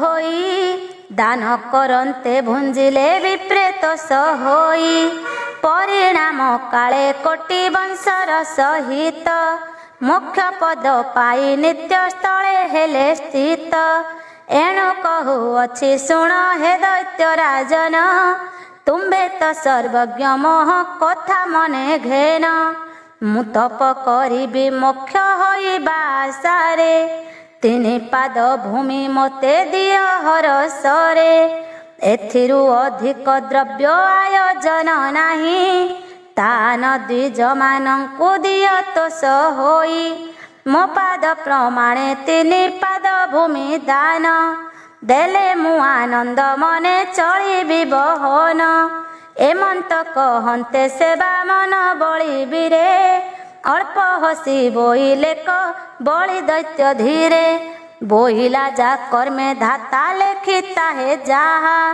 संसारे अन्यथा केहू न करिब ताहा ए बामन केते कष्टे थे आसीछन्ति मात्र तिनि पाद भूमि दान मागुछन्ति सबु राज्य मागी थान्ते जदि मते सेही अत्यंत आनंद मने तांकु थान्ति देई कौनसी कथा को सेहु कने न शुणन्ति केवल त्रिपाद मात्र भूमि मागुछन्ति एमंत बोलिण बळी नृपतोष होई भूमि दान लागी जल करे घेनी तोही उठन्ते ताहा जाणिण शुक्र तप परे विघ्न घटाइले आनी से दान कार्य रे जेउ जल पात्र करे धरिथिला बळी ତାହାର ରନ୍ଧ୍ରରେ ଶୁକ୍ର ପଶିଗଲେ ଗଳି। ତେଣୁ ବାଟ ରୁଦ୍ଧ ହୋଇ ବାମନଙ୍କ ହସ୍ତେ ନ ପଡ଼ିଲା ଦାବା ଜଳ ଦେଖିଲ ସମସ୍ତେ। ସର୍ବବ୍ୟାପୀ ହରିକୁଟ ଜାଣି ତାହାଙ୍କର ବଜ୍ରତୁଲ୍ୟ କୁଶ ଏକ ଧରିଣ ହସ୍ତର। ବଳି ଟେକି ଧରିଥିବା ଗରୁର ରନ୍ଧରେ କେଞ୍ଚି ଦେଲେ ସେ କୁଶକୁ ନେଇ ଅତି ଖରେ। ସେ ରନ୍ଧ୍ରରେ ପ୍ରବେଶନ୍ତେ ବାମନଙ୍କ କୁଶ ତେଜରେ ସେ କଲା କୋଟି ସୂର୍ଯ୍ୟ ପ୍ରଭାନାଶ। ଅମୋଘ ବ୍ରହ୍ମାସ୍ତ୍ର ସ୍ୱରୂପକୁ ସେ ଧଇଲା ଶୁକ୍ରଙ୍କର ଏକ ଗୋଟି ଚକ୍ଷୁ ତାଡ଼ି ଦେଲା। ଦାନବ ଗଣଙ୍କୁ କ୍ରୋଧେ ଚାହିଁ ଶୁକ୍ରାଚାର୍ଯ୍ୟ ବୋଇଲେ ତୁମ୍ଭରି ଲାଗି ଏହି ଦଶା ଆଜ। ଭୋଗିଲି ମୁଁ ସ୍ୱଚକ୍ଷୁରେ ବିଷ୍ଣୁଙ୍କ ହାତରେ ତେଣୁ ଅଭିଶାପ ଦେଉଅଛି ଏହିଠାରେ। ମୋ ପରାଏ କଣା ହୋଇ ମହାସୁର ଗଣ ଆଜହୁଁ କରିବ ଏକ ଚକ୍ଷୁରେ ଦର୍ଶନ। ଏମନ୍ତ ବୋଲି ସେ ଅସ୍ତ୍ର ତୁଲ୍ୟ କୁଶାଗ୍ରକୁ ଚକ୍ଷୁରୁ ବାହାର କରି ଆସିଲେ ପଦାକୁ। ଜଳ ଢାଳି ବଳି ରାଜା ବାମନଙ୍କ କରେ ତିନି ପାଦ ଭୂମି ଦାନ ଦେଲେ ହରସରେ। ସେ ବିଶ୍ୱାତ୍ମା ମହାବିଷ୍ଣୁ ବାମନ ସ୍ୱରୂପ ଲୁଚାଇ ଧରିଲେ ସେହିଠାରେ ବିଶ୍ୱରୂପ। ବ୍ରହ୍ମଲୋକ ପରିଜନ୍ତେ କାୟା ବଢ଼ାଇଣ ପାଦକରେ ପୃଥ୍ୱୀ ଯାକ କରିଲେ ଧାରଣ। ଅପର ପାଦରେ ବ୍ରହ୍ମଲୋକ ପରିଜନ୍ତେ ଗ୍ରାସ କରେ ଭୂଭୁର୍ଭୁବସ୍ୱ ମହ ଆଦି ଯେତେ। ସେ କାଳେ ତାଙ୍କ ଚରଣାଙ୍ଗୁଷ୍ଠୀର ତାଡ଼ନେ ବ୍ରହ୍ମାଣ୍ଡ ଫାଟି ଦିଭାଗ ହୋଇଲା ତକ୍ଷଣେ। ସେ ପଥରେ ଜଳରାଶି ହୋଇଣ ନିର୍ଗତ ଚାହୁଁ ଚାହୁଁ ମର୍ତ୍ତ୍ୟପୁରେ ହୋଇଲା ପ୍ଳାବିତ। ସେ ନିର୍ମଳ ଜଳରାଶି ଆସିଣ ବହନ ବିଷ୍ଣୁଙ୍କ ପାଦକୁ ଧୌତ କଲା ସେଠା ବେଣ। ବ୍ରହ୍ମାଦି ଦେବ ଗଣଙ୍କୁ ସେ ପବିତ୍ର କଲା ସୁମେରୁ ଶିଖରେ ଯାଇ ସେ ଜଳ ପଡ଼ିଲା। ସେ କାଳେ ବ୍ରହ୍ମାଦି ଦେବ ଗଣଙ୍କ ସହିତେ ଋଷି ମହାଋଷି ମନୁଗଣ ଥିଲେ ଯେତେ। ସେ ଅଦ୍ଭୁତ ଘଟଣାକୁ କରି ଦର୍ଶନ ଶ୍ରୀହରିଙ୍କୁ ସ୍ତୁତି କଲେ ଭକତ ଭାବେଣ। ବୋଇଲେ ହେ ଦେବ ଦେବ ଜଗତ ଈଶ୍ୱର ଜଗତ ପାଳକ ତୁମ୍ଭେ ଅମରଙ୍କ ବର। ଶ୍ରେଷ୍ଠ ଠାରୁ ଅତି ଶ୍ରେଷ୍ଠ ଅଟେ ତୁମ୍ଭ କାୟ ବ୍ୟାହତ କର୍ମ ତୁମ୍ଭର ହେ ଦୟାମୟ। ତୁମ୍ଭେ ସ୍ୱୟଂ ବ୍ରହ୍ମ ରୂପ आहे ଜଗନ୍ନାଥ ତୁମ୍ଭ ମନ ପ୍ରାଣ ତୁମ୍ଭେ ବ୍ରହ୍ମରେ ଆସକ୍ତ। ଏତେ ଏତେ ବୋଲି ତୁମ୍ଭ ପ୍ରମାଣକୁ କେହି ଜାଣିବାର ବ୍ୟକ୍ତି ତିନି ଭୁବନରେ ନାହିଁ। ପରମ ଆନନ୍ଦ ସ୍ୱରୂପ ହେ ଯୋଗେଶ୍ୱର ତବ ଶ୍ରୀ ଚରଣେ କରୁଅଛି ନମସ୍କାର। ତୁମ୍ଭର ଗମ୍ୟ ସ୍ଥାନ ବ୍ରହ୍ମାଣ୍ଡରେ ନାହିଁ ଯହିଁକି ଚାହିଁଲେ ତୁମ୍ଭେ ବିକଶୁଛ ତହିଁ। ହେ ଦେବ ତୁମ୍ଭଙ୍କୁ କରୁଅଛି ନମସ୍କାର ଆମ୍ଭର ପ୍ରଣାମ ପ୍ରଭୁ ବାରେ ଘେନା କର। ଏହିପରି ବ୍ରହ୍ମାଦି ଦେବ ଗଣେ ସ୍ତୁତି କରିବା ଶୁଣନ୍ତେ ତୁଷ୍ଟ ହୋଇ ବିଶ୍ୱମୂର୍ତ୍ତି। ମନ୍ଦହାସ କରି ତାଙ୍କୁ ନିଜ ନିଜ ପଦ ଅଭୟ ପୂର୍ବକ ଦାନ କଲେ କ ଗୋବିନ୍ଦ। ତଦନ୍ତେ ବଳିକୁ ବାନ୍ଧି ରସା ତଳେ ନେଲେ ରହିବାକୁ ବାସସ୍ଥାନ ସେଠା ବରେ ଦେଲେ। ନାନା ଭୋଗ ବହୁଳ ଯେ ରସାତଳ ପୁର ସେଠାରେ ରହିଲା ବଳି ନୃପ କରି ଘର। ଏହା ଶୁଣି ଋଷି ଗଣ କହିଲେ ସେ ସୁତ ବାମନ ମହାତ୍ମ୍ୟ ଶୁଣି ହୋଇଲୁ ମୁକତ। ଆବର କଥା କହ ଆମ୍ଭଙ୍କୁ ବୁଝାଇ ଶ୍ରବଣ କରିବୁ ସର୍ବେ କଲୟ ହୋଇ। ସେ ବାମନ ମହାବିଷ୍ଣୁ ସର୍ପ ଭୟା କୂଳେ ବଳିକୁ ସ୍ଥାପନ କଲେ କିପରି ପାତାଳେ। ତା ନିମନ୍ତେ କି ଭୋଜ୍ୟ ବସ୍ତୁ କଲେ ସ୍ଥିର କହ କିପରି ରହିଲା ସେହି ଦୈତ୍ୟ ବୀର।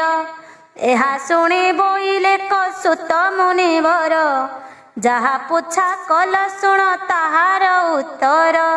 ବିନା ମନ୍ତ୍ରେ ଯେ ଆହୁତି ଦିଅ ଅଗ୍ନିରେ, ଅପାତ୍ରରେ ଯେତେ ଦ୍ରବ୍ୟ ଯେ ହୁଦାନ କରେ। ଅନଳେ ଯେ ଘୃତ ଦିଏ ଅଶୁଚି ବ୍ୟକତି, ଯେତେ ଅନୁଷ୍ଠାନ ବ୍ରତ ପାଳଇ ସେ ନୀତି। ତାହା ସବୁ ଦେବତାଏ ତିଳେ ନ ଘେନନ୍ତି, ବଳି ପାଶେ ଯାଏ ସେହୁ ଶୁଣ ଦେଇ ମତି। ବଳି ନୃପତିଙ୍କ ଭୋଗ୍ୟ ପଦାର୍ଥ ସେ ଜାଣ, ଏହା କହିଛନ୍ତି ଶ୍ରୀମୁଖରେ ନାରାୟଣ। ସେ ବିଷ୍ଣୁ ବଳିକି ଏହିପରି ଆଜ୍ଞା ଦେଇ, ରାକ୍ଷସ ଗଣଙ୍କୁ ତାର ସଙ୍ଗତେ ପଠାଇ। ପାତାଳପୁରରେ ଦିବ୍ୟ ସ୍ଥାନ କଲେ ଦାନ, ସେ ରାଜ୍ୟ ଅଟଇ ସ୍ୱର୍ଗପୁରର ସମାନ। ରାଜ୍ୟ ଭ୍ରଷ୍ଟ ହୋଇ ବଳି ବିଷ୍ଣୁ ଆଜ୍ଞା ମାନି, ରହିଲା ପାତାଳପୁରେ ଦାନବଙ୍କୁ ଘେନି। ସେ କାଳେ ଅମର ଗଣ ଋଷି ଗଣ ଯେତେ, ସେ ବିଷ୍ଣୁ ମୂର୍ତ୍ତିଙ୍କୁ ସ୍ତବ କଲେ ତ ସଚିତେ। ଗନ୍ଧର୍ବ ମାନେ ତାହାଙ୍କ ଗୁଣଗାନ କଲେ, ଅପ୍ସରା ଗଣେ ଆନନ୍ଦେ ନର୍ତ୍ତନ କରିଲେ। ସେ ବିଶ୍ୱମୂରତି ବିଶ୍ୱଶ୍ରେଷ୍ଠ ଭଗବାନ, ଆବର ହୋଇଲେ ପୂର୍ବ ପରାୟ ବାମନ।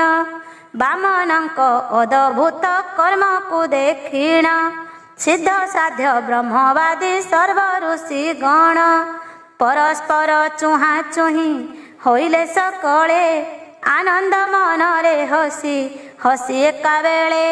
ପୁରୁଷ ଉତ୍ତମ ବାମନଙ୍କୁ ନମସ୍କାର, କରିଲେ ଆନନ୍ଦ ମନେ ସେହୁ ବାର ବାର।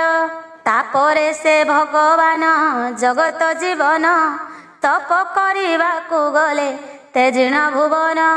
ବିଷ୍ଣୁଙ୍କ ପାଦ ଉଦ୍ଭବା ମାତ ଭଗବତୀ, ଏହି ପ୍ରକାରେ ଭାବ ସମ୍ପନ୍ନା ଅଟନ୍ତି। ତାଙ୍କ ନାମ ସୁମରିବା ମାତ୍ରେ ଜୀବଗଣ, ପାପରୁ ନିସ୍ତାର ହୋଇ ଲଭନ୍ତି ନିର୍ବାଣ। ଶତ ଶତ ଯୁଗ ଅନ୍ତେ ଥାଇ ଯେଉଁ ଜୀବ, ଗଙ୍ଗା ଗଙ୍ଗା ବୋଲି ନାମ ମୁଖେ ଉଚ୍ଚାରିବ। ସେ ନିଖିଳ ପାତ କରୁ ମୁକ୍ତି ଲାଭ କରି, ବିଷ୍ଣୁ ଲୋକରେ ବସଇ ସୁଖେ ଯାଇ କରି। ଦେବତା ମନ୍ଦିରେ ଅବା ପାଷାଣର ଗୃହେ, ଏହି ଗ୍ରନ୍ଥ ପାଠ କରି ଯେ ଜନ ଶୁଣାଏ। ସହସ୍ର ଅଶ୍ୱମେଧର ଫଳ ହୁଏ ପ୍ରାପ୍ତ, ତା ସମାନେ ନୁହେଁ କେହି ଶୁଣ ତପୋବନ୍ତ। ଏକାଗ୍ରେ ଚିତ୍ତରେ ଏହା ଯେ ପାଠ କରଇ, ଗଙ୍ଗା ଆଉ ବିଷ୍ଣୁ ପ୍ରସାଦରେ ସେ ତରଇ। ପରମ ପଦକୁ ଲାଭ କରେ ସେହି ଜନ, କ୍ଷେତ୍ର ମୋହନ ସେ ପାଦ କରଇ ଭଜନ। ଇତି ଶ୍ରୀ ବୃହତ୍ ନାରଦ ପୁରାଣେ ଅଦିତି ଗର୍ଭେ ବାମନ ରୂପୀ ବିଷ୍ଣୁ ଜନ୍ମ କଥନେ ନାମ 11 ଅଧ୍ୟାୟ।